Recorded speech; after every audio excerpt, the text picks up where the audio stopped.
Halo, Assalamualaikum warahmatullahi wabarakatuh. Kembali lagi di channel Informasi Keuanganmu. Nah, pada konten kali ini saya akan membahas mengenai jenis-jenis bank digital yang ada di Indonesia ya teman-teman. Nah, teman-teman yang belum tahu mengenai apa sih sebenarnya bank digital itu, apakah ada perbedaan dengan bank-bank yang sudah beredar lama ada di Indonesia? Simak terus penjelasannya dan review lengkapnya di video ini dari awal sampai akhir ya teman-teman. Oke, di sini saya akan sedikit menjelaskan mengenai apa sebenarnya bank digital.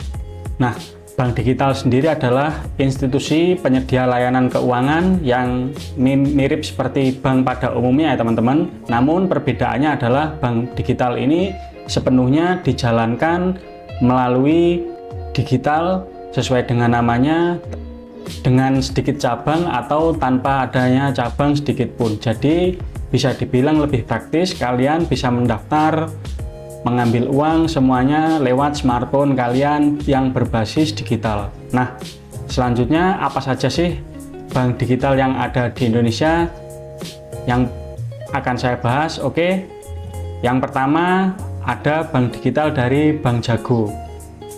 Bank Jago ini merupakan PT Bank Jago yang transformasi dari Bank Artos ya teman-teman, yang diakuisisi oleh Jerry NG dan Gojek melalui GoPay.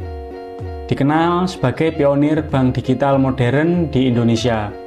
Bank Jago mengusung pendekatan berbasis lifestyle banking. Fitur unggulan dari Bank Jago ini yaitu kantong atau pocket yang dapat membuat banyak kantong untuk mengelola keuangan dan bisa disesuaikan untuk tabungan, belanja, bayar tagihan, dan lain sebagainya. Lalu ada juga kantong bersama yang digunakan untuk keuangan kolektif, misalnya dengan pasangan, keluarga, atau tim kerja. Lalu integrasi ekosistem yang terhubung dengan Bibit, reksadana ya teman-teman, berkaitan dengan investasi, Gojek dan GoPay.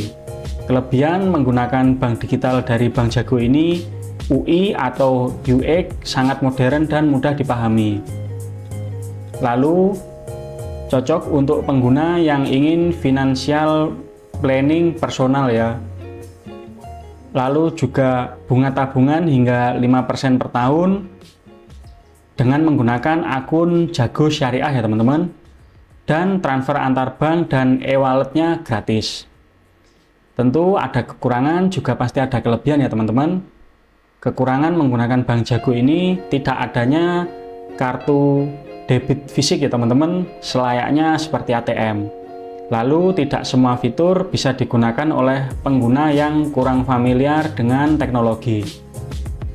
Nah, selanjutnya bank digital dari Blue by BCA. Blue adalah bank digital dari BCA melalui anak usaha BCA Digital ya teman-teman. Meski sepenuhnya digital, Blue membawa reputasi BCA yang kuat di kalangan perbankan nasional, sehingga sudah tidak diragukan lagi ya teman-teman, karena kita tahu sendiri bank BCA sudah merata di seluruh Indonesia. Fitur unggulan menggunakan Blue by BCA Digital ini ada Blue Saving, fitur tabungan dengan bunga yang lebih tinggi dan bisa dibagi jadi beberapa tujuan. Lalu Blue Gather, rekeningnya kolektif yang bisa digunakan untuk iuran kelompok, misalnya kos, kerja, arisan, dan lain sebagainya ya. Lalu ada Blue Deposit, ini berkaitan dengan deposito ya teman-teman, deposito online dengan bunga hingga 4%. Kelebihan menggunakan Blue by BCA ini, tampilan aplikasi profesional dan bersih ya teman-teman. Lalu terintegrasi dengan ekosistem BCA. Pendaftarannya 100% digital dalam beberapa menit. Lalu bebas biaya admin dan transfer antar Blue atau Bank BCA. Nah, kekurangan menggunakan aplikasi Blue by BCA ini tidak adanya kartu debit fisik ya teman-teman. Lalu belum mendukung fitur pengelolaan finansial lanjutan seperti budgeting AI. Juga fitur belum sebanyak pesaing seperti Bank Jago ya. Nah, bank digital selanjutnya ada Line Bank by Hana Bank. Line Bank merupakan hasil kolaborasi antara Line Corporation ya yang ada di Jepang dan PT Bank KEB Hana Indonesia. Meskipun Line sudah tidak aktif di Indonesia untuk chat yang kalah dengan WhatsApp ya teman-teman, namun bank ini masih beroperasi aktif ya. Fitur unggulan yang ditawarkan dari Line Bank ini, pembukaan rekening yang super cepat, kurang dari 5 menit kalian sudah bisa mendaftar di Line Bank ini ya teman-teman.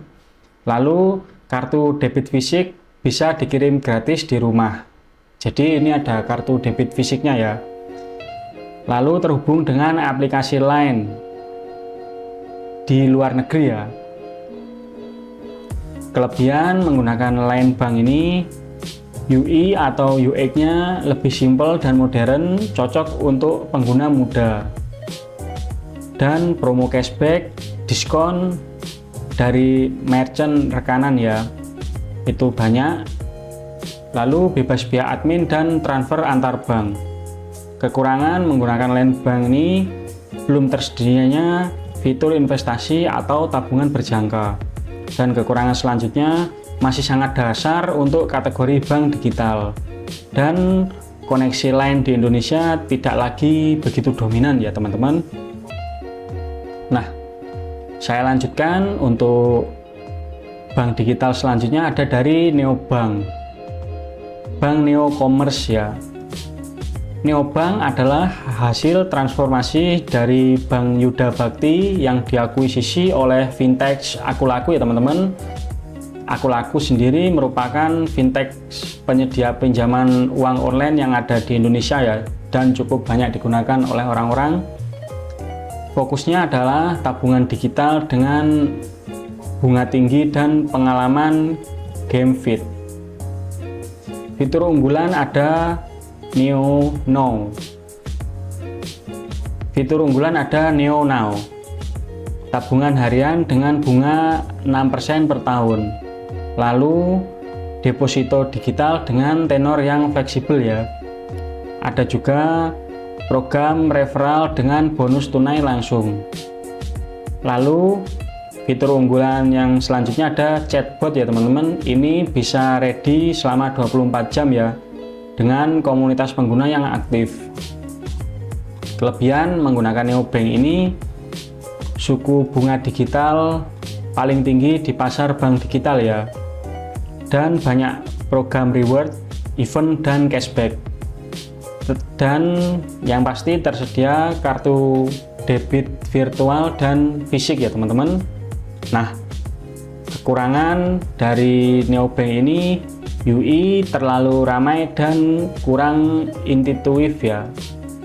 Sering adanya gangguan sistem atau bug saat update. Lalu ada batasan nominal pada transaksi tertentu. Bank digital selanjutnya ada Sibank ya teman-teman.